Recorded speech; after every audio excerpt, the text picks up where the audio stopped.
Hello, my name is Anouk. I'm 26 years old and I've been training pretty much my whole life, starting with gymnastics when I was 6, then moving on to have a beautiful circus career, and then after a severe back injury, I moved on to a yoga practice.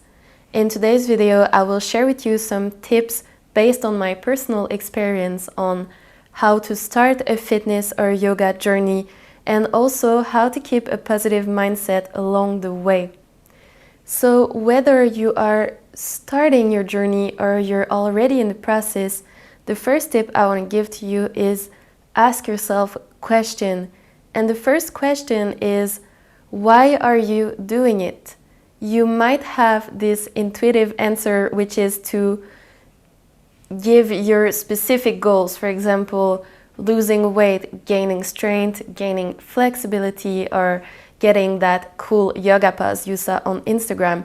And that's fine, write it down.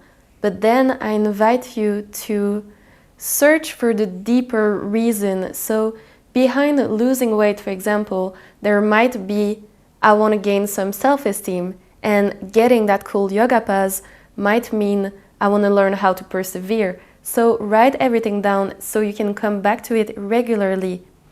Okay, another question that is important to ask yourself is, what am I ready to sacrifice, or what am I not ready to sacrifice?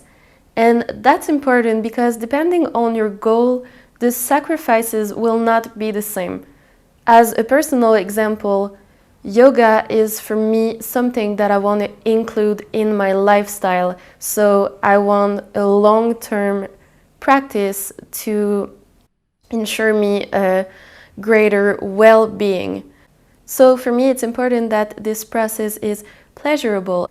So for me, I know that I like my comfort food. I love my waking up late mornings.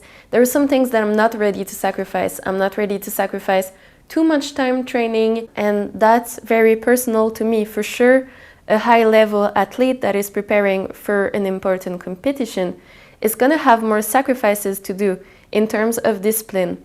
But for that athlete, it's not going to feel so much like sacrifices because they will know that they will get greater satisfaction by obtaining that goal. So it's important to know what are you ready to give up or no. And you don't have to feel guilty if you're just like me and you want to do just 2 times training a week. Okay? So that is leading me to the second tip that I want to give to you, and that is starting small. So the human brain doesn't like too much to be under constraint, as you might know. So you have to trick your brain a little bit. Instead of telling yourself, I'm going to train every day this week, start by giving yourself a goal of, I'm going to train 1 day this week. And then big chances are that naturally, because you're not under pressure anymore, you're going to finish that one training. And maybe 2 days after, you're going to be like, hey, I have energy today. Why not do another training? And you're going to feel even more proud of yourself because what you've set up for is 1 training, but now you did 2. And the more you go on, the more you can add until it becomes natural to you. That works really well for me, and a good example is when I decide to train by watching a video, I always choose small videos. I choose a 20-minute videos. Then I do it.